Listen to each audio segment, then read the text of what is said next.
Spoštovane poslušalke, cenjeni poslušalci, pozdravljeni v oddaji Odar, oddaji o sočasnem gledališču.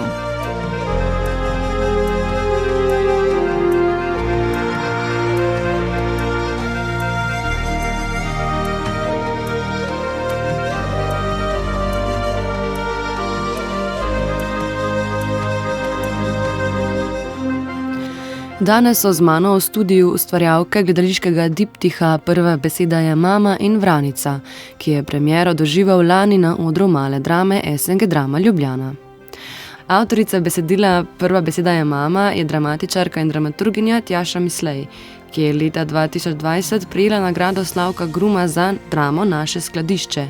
Pred kratkim pa je šla tudi njena zbirka kratkih zgodb Ocean na steni. Pia Vatovec-Dirnbek je avtorica besedila Vranica, ki je po izobrazbi dramaturginja, vendar deluje kot scenaristka. Med drugim je sodelovala pri ustvarjanju scenarija za mladinsko televizijsko serijo Smrdljivc.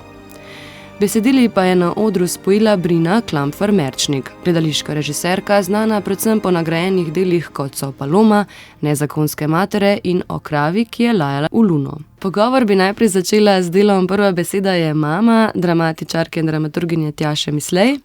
V njej odpirate teme splava oziroma nezaželene nosečnosti, preobremenjenost s skrbstvenim delom, to pa privede do nasilja, pritiska družbe, ki od ženske pričakuje, da bo zanosila. Podobne teme lahko odkrivamo tudi v zbirki kratkih zgodb Ocean na steni. Pa me zanima, Tjaša, kakšen je bil proces ustvarjanja in raziskovanja in zakaj vas te teme tako zanimajo? Teme me zanimajo že dlje časa.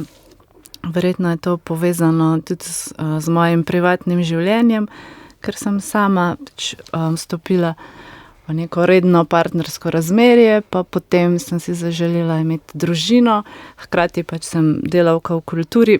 Prej sem bila tudi nekaj časa zaposlena v šoli, ko sem tudi poučevala in potem sem lahko opazovala, pa tudi vedno me je to nekako zanimalo, čisto zdaj abstraktno, če povem, nek preplet intimnega pa javnega, se pravi družina kot nek prostor medosebnih odnosov, hkrati pa je to vedno v neki družbi, se pravi tudi nekaj političnega. No, potem sem tudi postala mama prvič, pa potem mama drugič, pa vmes so se zgodili razni gledališki projekti in potem to usklajevanje, čisto osebno me je to zelo spremenilo, moj način razmišljanja, delovanja in to usklajevanje družinskega, partnerskega, poklicnega življenja, je postalo velik izziv. Pa zanimalo me je pa hkrati tudi, kako je to pri drugih, v smislu pri vrstnicah, vrstnikih, pri tistih, ki tudi imajo družine ali pa jih nimajo, ki si želijo, ki si ne želijo, različne te osebne okoliščine, kako to potem vpliva čisto na neko ekonomijo življenja, ali kako naj rečem, pri nas pa tudi v tujini. Tako da zato je potem mogoče tudi to pripeljalo recimo do take oblike tega dramskega besedila, da je več zgodb, pa potem še ti vmesni deli. Hkrati pa v zbirki Ocean na steni pa seveda je tam 12 zgodb in spet vsaka zgodba govori o eni ženski, pa na nek način o ženskem telesu. Besedilo Prva beseda je mama je torej sestavljeno iz 5 zgodb Lize, Eme, Ksenije, Barbare in Maše. Na koncu vsake izmed zgodb ste v besedilo vnesli tudi delno nedramske elemente, na primer navajate mite o materinstvu, beremo lahko fragmente z naslovom Popolna mama in prava družina, o porodni bolečini, o smislu vsega ali pa dialoge, ki niso povezani z dramskimi osebami, kot je na primer fragment z naslovom A štorklja še nič ni prinesla. A zakaj ste se odločili za te vložke in ali ste med pisanjem že razmišljali o njihovi uprizoritvi? Odločila sem se za te dodatke oziroma vložke zaradi tega, da bi pokrila še več teh tem ali podtem, pa nekako že teh 5 zgodb je en velik zalogaj, že sam ta dramski tekst je dolg, ima veliko strani, potem pa so še ti vmesni deli, ki dodajajo spet nove teme, nove plasti in moram reči, da nisem mislim, sem razmišljala tudi o prizoritvi, ampak nisem se pa zavedala, da je to lahko tudi mogoče izziv pa problema, ne, za ekipo, ker je toliko stvari. Mislim, mi zdi, da ta predstava v Ljubljani, pač v režiji Brine, pa dramaturgiji Eve Kraševec, da je pač nekako res uspela v tej 1:40 maksimalno iztisniti, ampak seveda si pa omejen časovno, prostorsko, ne. Ker je res široka tema, pa pač veliko stvari se odpira, pa potem želiš vse čim bolj poglobljeno, ampak nekako ne moreš in potem se moraš tudi odločiti za ene stvari. In tudi že v dramskem besedilu vsak lahko opazi, da ene stvari, ki so zelo pomembne za materinstvo, starševstvo, tudi manjkajo. Ali pa so mogoče samo bežno se dotaknemo, ne, v teh vmesnih delih. Recimo tema, ne vem, istospolnega starševstva, se jaz zavedam, da je premalo pač poglobljeno mogoče obravnavana, zato ker sem se morala tudi že jaz odločiti, kaj bo v prvem planu, kaj ne bo.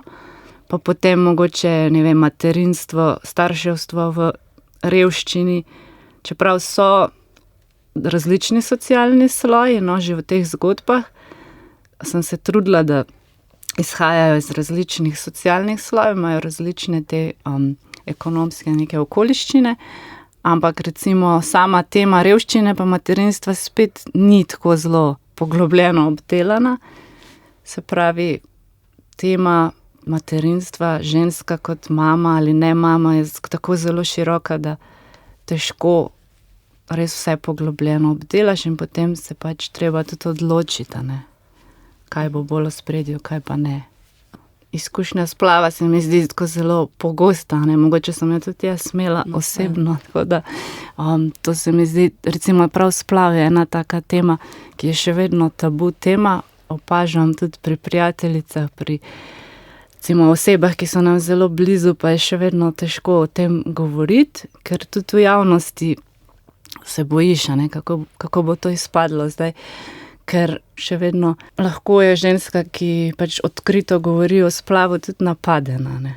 Pa če ne direktno, pa indirektno z nekimi takimi posrednimi, ne vem, občutki krivde, pa ne vem, dvoma in tako naprej. Sem recimo pri temah, ki mi niso tako zelo blizu, a ne, sem se skušala tudi pozanimati pri vrstnicah, pri znankah, pri tudi seveda internet je en tak vir informacij, spletni forumi, pač knjige, filmi, se mi zdi v zadnjem času, kar se mi zdi dobro, a ne, neko žensko telo zelo prisotno, vedno bolj v gledališču, v filmih, povsod, v serijah, tako da materiala se hitro nabere, ne. Brina Klamfer-Merčnik, kako pa ste v bistvu vi te elemente, o katerih smo govorili prej, prevedli v odrski jezik? Torej, Tjašino besedilo že v prvem branju v bistvu ponujal en izstop iz realizma, ne. Če imamo na eni strani v bistvu 5 realističnih zgodb oziroma rečemo temu enodejank, jih v bistvu povezujejo vmesni deli, ki smo jih mi imenovali komentarji. Ti se mi zdi, da v bistvu odpirajo nek pogled izven, skratka, da ne gledamo samo ženske oziroma like ujete znotraj pač njihovih življenj, in hkrati v bistvu razpirajo zelo pomembno temo, pač rečemo temu mita o materinstvu, oziroma mi smo se tukaj osredotočili predvsem na temo krivde. Krivda kot nek mehanizem, s katerim sistem in patriarhat upravlja z ženskami, materami in nasploh z ljudmi na totalno nezavedni ravni ali pa ponotranjeni ravni že tisoče let. In v bistvu smo iskali nek gledališki jezik, kako v bistvu razplastiti te stvari. Ti vmesni deli, ki povezujejo teh 5 zgodb, so bili odlično v bistvu nastavek za eno raziskovanje, ne. Mi smo se lotili tudi v bistvu avtorskega ustvarjanja tekom procesa naših vaj, ampak zelo hitro ugotovili, da gre za mešanje nekih različnih poetik ali pa še dodajanja tem in ponovno ne poglabljanja snovi. Zato smo potem v zadnji fazi vaj sledili neki redukciji in gledališki vznemirljivosti. V bistvu na jezikovni ravni se mi zdi, smo vso avtorsko črtali, ohranili pa smo v bistvu ta nek meta komentar, ki ga v bistvu igrata Benjamin Krnetič in pa Tina Vrbnjak kot neka dva predstavnika sistema, ki v bistvu vpliva na podobo žensk oziroma mater oziroma ne mater v teh zgodbah. Torej gre v bistvu za neke vrste glasove, ki so jih lahko ženske ponotranjile, lahko gre v bistvu za nek sistem, ki govori od zunaj, za neka pričakovanja, za nek posmeh, za neko igro teh dveh likov z vsemi ostalimi. Za potrebe uprizoritve ste pa vrstni red zgodb tudi premešali. V bistvu smo izhajali pač iz odra, iz tega, kar se nam je dogajalo in se zelo hitro izkazalo, da v bistvu igralka Kaja Petrovič, ona je v bistvu nosilka 3 ženskih likov, najprej igra recimo 5-letno deklico, potem igra 15-letno punco in na koncu v eni zgodbi 25-letno punco. In v bistvu se je zelo hitro izkazalo, da je zelo dobro, če te 3 zgodbe stojijo skupaj, zaradi tega, ker se na nek način kaže razvoj oziroma odraščanje neke ženske skozi njen lik oziroma skozi njene like in na neki nezavedni ravni v bistvu gledalec sledi temu razvoju in v bistvu se sooča s tem, s čimer vsem se mora pač odraščajoča ženska oziroma punca soočati. Tako da to je bil nek sklop, ki se je zelo hitro izkazal, da je dobro, da stoji skupaj. Hkrati pa nas je zanimalo predvsem to, da v bistvu nekaj, kar postavi ena zgodba, da jo druga nadaljuje v nekem emocionalnem loku. Tako da smo v bistvu, se mi zdi, vse, kar pač ena zgodba nastavi, naslednja vznikne iz nje in še naslednja. Ne? Tako v bistvu gledalec dobi občutek neke kontinuitete, da ni v bistvu neke potrebe recimo vsakič na novo začenjati stvari in jih zaganjati, ampak v bistvu tega vznikanja je kontinuitete in hkrati neke sočasnosti, se mi zdi, da v bistvu lahko beremo tudi serijo teh zgodb kot neko sočasno bivanje teh svetov v enem trenutku. Zanimiv mi je prizor o mami, ki udari otroka. Emo v tem prizoru najmlajši odigra Klemen Janežič, moža igra Tina Vrbnjak. Pa me zanima, zakaj ste se odločili za menjavo na podlagi spola, pa tudi mogoče za vas vprašanje, Tjaša, kakšen učinek je to vas proizvedlo? Pač moj vtis tu je bil zelo pozitiven, to se mi zdi super, a ne kar lahko oder še prinese. Pač seveda dramsko besedilo se mi zdi tudi literarna zvrst kot taka, da jo lahko bereš, a ne? Tako da gledalci lahko tudi v gledališkem listu preberejo, ker je pač veliko izpuščenega, ampak hkrati pa oder pa ponuja te gledališke možnosti, a ne, uprizoritvene, igralec, telo, pač režija, scena, vse to.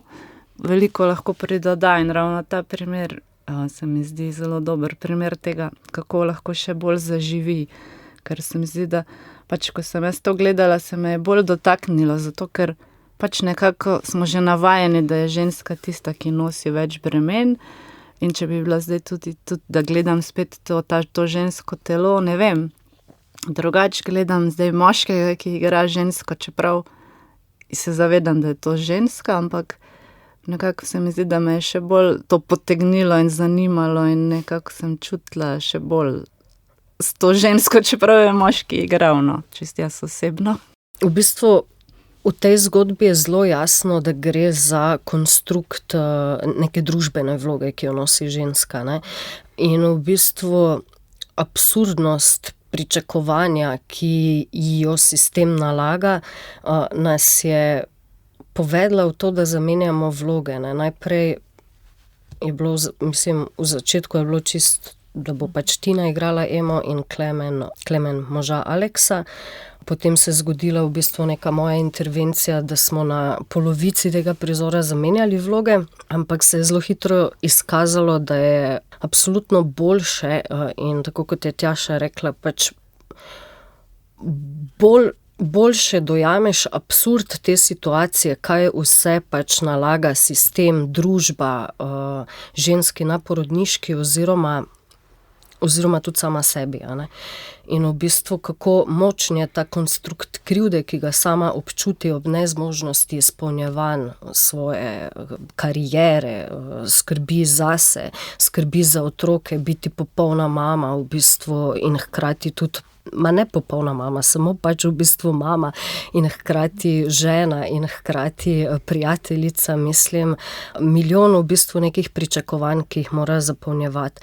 In v bistvu, ko smo začeli ta prizor tudi vaditi z obrnjenimi vlogami, je bilo v bistvu kar, mislim, sam si se začel v bistvu ukvarjati z tem, kako je v bistvu v tebi zasidrano to, da ti kar od ženske pričakuješ, da to vse nosi, ko pa vidiš moškega, pa v bistvu šele uvidiš, kaj vse to je. Tudi gledati tekom vaj ta prizor je bilo res zanimivo, kako kar nisi mogel sprejeti te igre, no? Kako je kar v bistvu ta otrok, ki ga igra Kaja, bolj pripadal Tininemu telesu, ki je pač žensko telo na odru kot pač Klemnovem. Tako da okoli tega smo imeli res ogromno debat, ampak se mi zdi, da je to res super odločitev. Hkrati smo se potem tudi ukvarjali v kakšni drugi zgodbi z poskusom te menjave, ampak učinek ni bil isti, ravno zato, ker mogoče v drugih zgodbah gre bolj za pogojenost z biološkim spolom, tukaj pa res totalno za družbeni konstrukt. No. Pia Vatovec-Tirnbek, vi ste napisali dramsko besedilo Vranica, ki se slogovno delno razlikuje od besedila Tjaše Mislej, tematsko pa se deli vsekakor prepletata. Gre za zgodbo o Piki in Oskarju, ki v veterinarski čakalnici čakata na svojega psa. Gre za globok pogled v njuno razmerje ter v način, kako sta žalovala za smrtjo svojega otroka. Pa me zanima, zakaj ste se odločili za temo smrti otroka in kako je besedilo pravzaprav nastajalo. Jaz mislim, da se mi teme smrti v družbi nasplošno zelo bojimo in jaz nisem nobena izjema, sploh ko gre za smrt otroka. Zdaj pač mogoče najprej bi povedala, da ko sem pisala to besedilo, še nisem bila mama, sem pa postala ravno v tem času, ko sem nekako izvedla, da se bo to besedilo izvedlo oziroma uprizorilo. In sem kar posledično trpela med tem procesom. No, sicer nisem bila zelo aktivno vključena, hvala Bogu, ampak je bilo mučno to gledati in mislim, da ne bi bila več, odkar se je moj sin rodil, sposobna napisati tega besedila.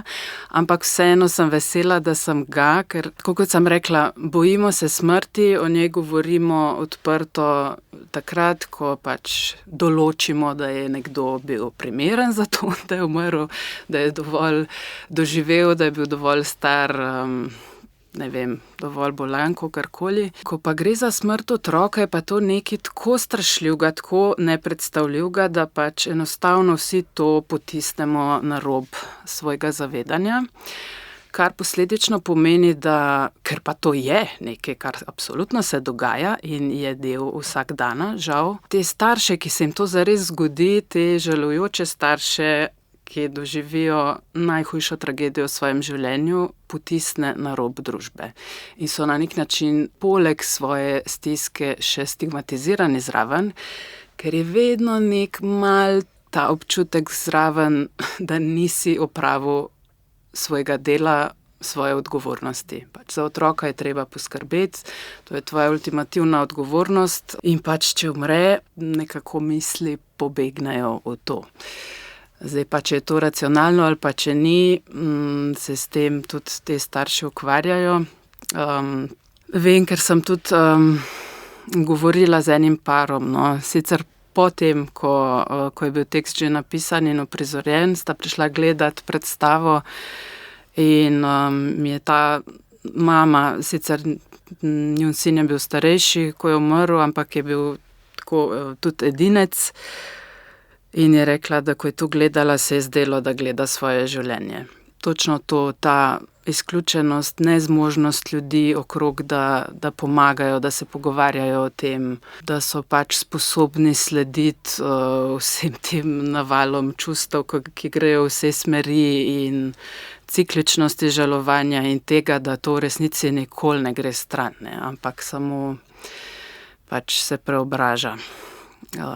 Tako da od tukaj nekako je to izšlo in specifično pa smrt otroka v zibki, ker se spomnim, ko sem, najstnica sem bila po mojem, ko sem zvedela, da to sploh obstaja in od takrat me to preganja, ker se mi zdi taka grozljiva kombinacija nečesa totalno banalnega, ampak hkrati toliko usodnega, pač nad čemer nimaš absolutno nobenega vpliva, samo pač zgodi se in ti spremeni svet. Brina Klamfer-Merčnik, kakšen izziv pa je za vas pomenilo to besedilo? V besedilu Vranica smo v bistvu se osredotočili pa na odnos med tema dvema človekoma, ki prebolevata izgubo otroka. In v bistvu se je zelo hitro izkazalo, da ta odnos, ta v bistvu notranji svet, ki ga imata Pika in Oskar, ne potrebuje oziroma prav ne sme vsebovati nekih režijskih intervencij. Jaz sem zelo dosti razmišljala v bistvu o nekem kontekstu, ki bi ga mogoče dodali besedilu, ki bi lahko pomenil recimo na neki simbolni ravni z scenografijo ali pa z glasbo ali pa s kakršnimi intervencijami, da bi bolj združili recimo tekst Jaše Mislej in pa tekst Pije. Ampak se je vse v bistvu izkazalo za odvečno. Tako da smo se tukaj osredotočili res na igralca, na zgodbo med njima in v bistvu sem jaz nastopala v vlogi nekoga, ki je v bistvu delal pogoje za to, da sta lahko igralca ustvarjala v bistvu iz sebe. Tako da tukaj tudi ni šlo recimo za nek klasičen študij, dajmo zdaj mi po delih vaditi pač to dramsko besedilo, ampak smo dosti hitro ugotovili, da vsaka prekinitev, vsaka intervencija, vsak v bistvu pogovor med vajo ruši ta nek lok, ki ga igralca ustvarjata, zato smo potem v bistvu kar skozi spuščali to besedilo. Recimo to besedilo oziroma ta predstava nima fiksne mizanscene, ne. Ona dva sta v bistvu tako suverena postala v teh dveh likih in tako suverena v vseh premikih, da se predstava vsakič znova igra drugače, no? So premiki drugačni, ne? Se v bistvu res odzivata drug na drugega, predvsem smo tudi delali na tem posluhu, da sta drug z drugim in v bistvu izključita ostali svet in pičita ta dva lika, tako da na ta način. No? Ja, ker v nasprotju z uprizoritvijo Prva beseda je mama, pri tem besedilu namreč scenografije skoraj da ni, oziroma kaj je v bistvu razlog za takšno redukcijo, tudi z vidika scenografije? Ja, ja, kot rečeno, vse neke pač intervencije, ki bi nekaj pomenile ali pa kaj so bile nepotrebne, res nepotrebne. Hkrati pa smo potem tudi na eni točki še vedno ohranjali realistično scenografijo čakalnice, kar je pa bilo tudi sam tako, prosim, ne, saj vsi vemo, da se dogaja v čakalnici.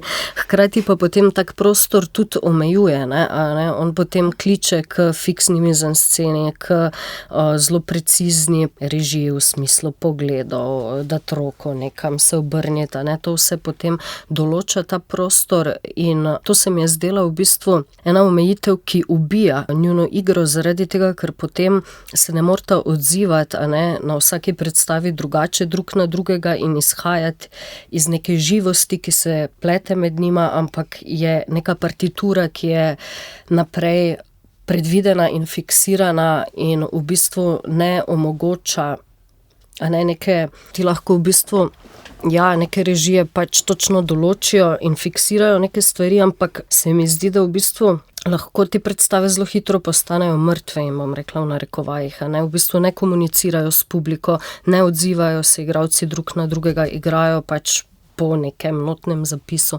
medtem ko tukaj pa se mi je zdel predvsem ključ pač v odzivu, v sobivanju teh dveh igralcev. Pija Vatovec-Dirnbek v vašem besedilu Pika svojemu partnerju Oskarju prizna, da je leta po smrti prvega otroka spet zanosila in na skrivaj naredila splav. Oskarju očita, da ni imela nobene pravice, da bi to storila, po drugi strani pa se Oskar sam brez vednosti partnerice Pike odloči za usmrtitev psa Runa.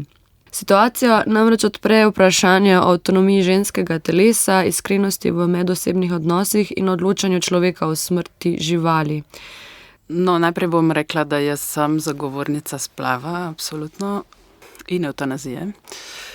Ampak hkrati se pa zavedam, da so to zelo težka vprašanja, ki nikoli nimajo črno-belih odgovorov. In se mi zdi, da se ravno zato, tako kot o tem, kar sem govorila prej, no, je treba pogovarjati poglobljeno. In se mi zdi, da znotraj te situacije sem nekako našla način, da pogledam z več vidikov na to temo in se ne postavljam na nobeno stran, kar tudi sicer se mi zdi zelo pomembno pri dramatiki, no, in pri scenaristiki.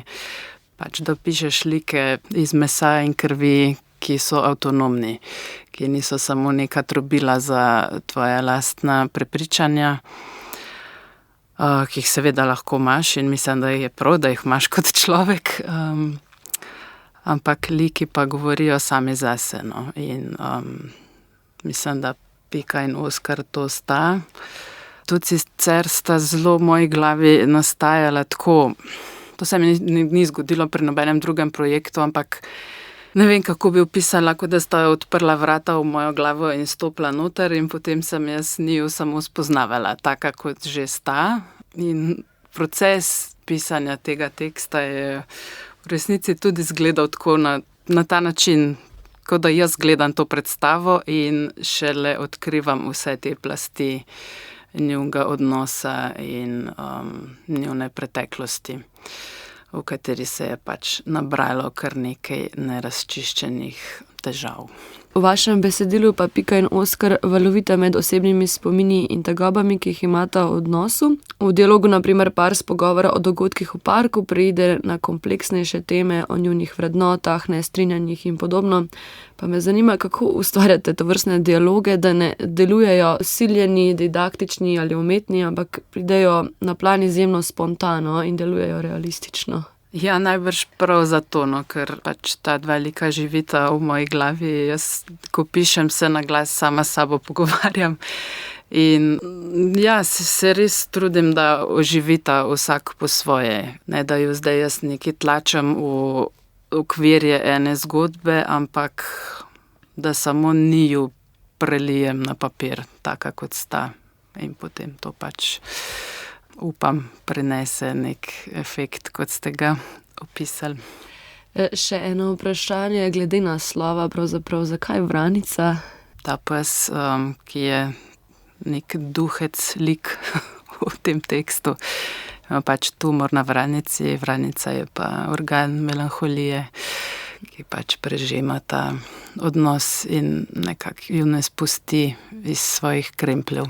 Posebej Pike, ampak posledično pa tudi Oskarja, ki mogoče malo bolj skuša zelo aktivno to racionalizirati, ampak ugotovimo, da mogoče je še na nižje točki kot Pika v resnici, ki pač žaluje zelo aktivno, podaljšano, ampak je v tem njena moč, ker je v stiku sama s sabo, medtem ko Oskar skuša delovati tudi v zunanjem svetu, ki jo skuša prepričati, da je pač treba iti naprej. Za konec še vprašanje za vse. Kakšna se vam pa zdi nasploh v Sloveniji reprezentacija tem, ki jih obravnavate v predstavi? Opažate tudi morda kakšne spremembe v zadnjih letih? Spravi predvsem teme rojstva otrok, materinstva, krivde, ki prihaja s tem, splava, smrti, predvsem pa ja, mogoče res ženske teme na ta način. Ja, mogoče bi bilo vseeno bolj ustrezno reči teme, ki se bolj tičejo ženskega telesa, ker pač te vse teme so tudi moški popisovali že zdavnaj, ampak skozi moške oči, ne. Zato sej so v literaturi tudi bila rojevanja, pa so prikazane matere, ampak te matere so prikazane na en pač tak ustaljen, tradicionalen način, pa patriarhalen način. Mogoče pa v zadnjih letih se pa seveda s tem, da je več ženskih avtoric, pisateljic, dramatičark, režiserk, se pa te teme obravnavajo pa skozi ženske feministične oči in je zato pristop drugačen, ne? Pa na drugačen način se to vse odpira. V bistvu bi rekla tako, tudi zadnjič sem poslušala nek govor te evropske poslanke, ne, ob pač kampanji My Voice, My Choice, ne, da to seveda niso vprašanja žensk, ampak oziroma problemi, ki bi se tikali samo žensk, ampak predvsem problemi moških in patriarhata. In v bistvu se mi zdi, ja, vrata se odpirajo, govora je vedno več o največji manjšini, a ne svetovni, to so ženske. Zdaj jih problematizirajo tudi ženske, a ne, nismo več v tem nekem fenomenu, ko so še vedno recimo moški režiserji govorili pač o teh temah na svoj duhovit ali pa ciničen način. Bi rada povedala, da na nek način se tudi v bistvu odpira neka zgodovina, neka preteklost zamočanih, ne, in to so pač ženske, to smo ženske. Na nek način se pa potem tudi dogaja en paradoks znotraj tega, recimo ravno vprašanje, a zdaj zaradi tega, ker sem ženska, mlada, relativno, no, ampak pač tako nas imenujejo, mlada ustvarjalka, ženska in hkrati mama, a sem ravno zato deležna pač teh besedil, ali mi to v bistvu zapira neke stvari, ali mi odpira, zakaj v bistvu na nek način mi ni dovoljeno enakovredno govoriti o svetu kot pač moškim kolegom.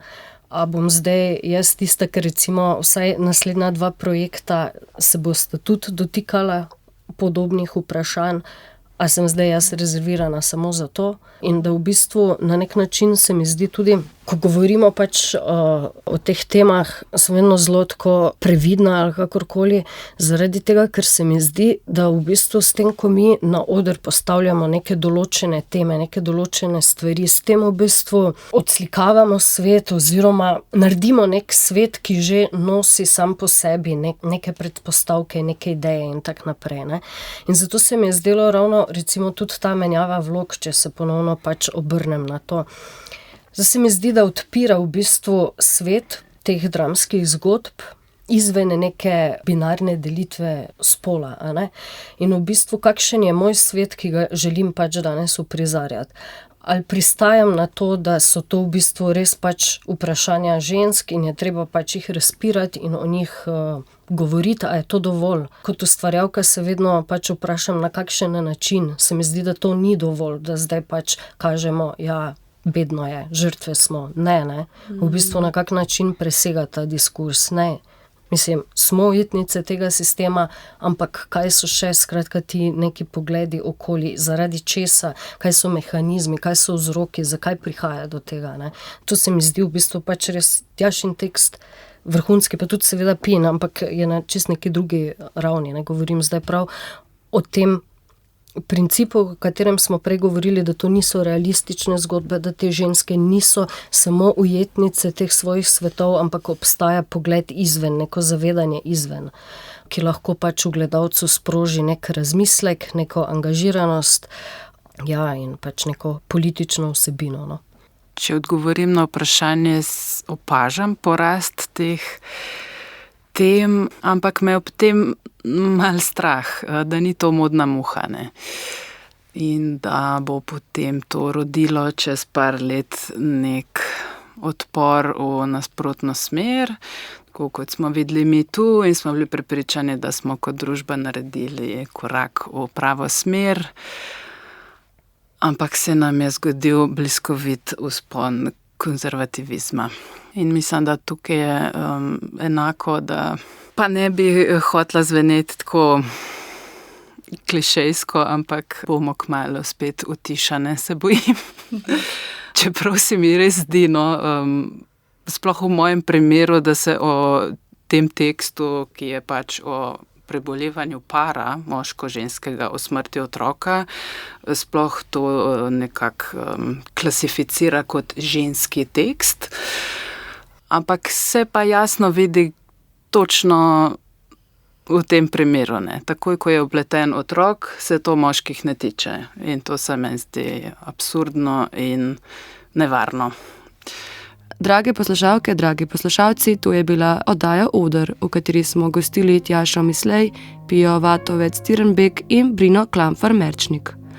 O gledališkem diptihu Prva beseda je mama in Vranica sem se z njimi pogovarjala Ana Lorgar. Zvočno je oddajo opremil David Lap. Hvala za vašo pozornost.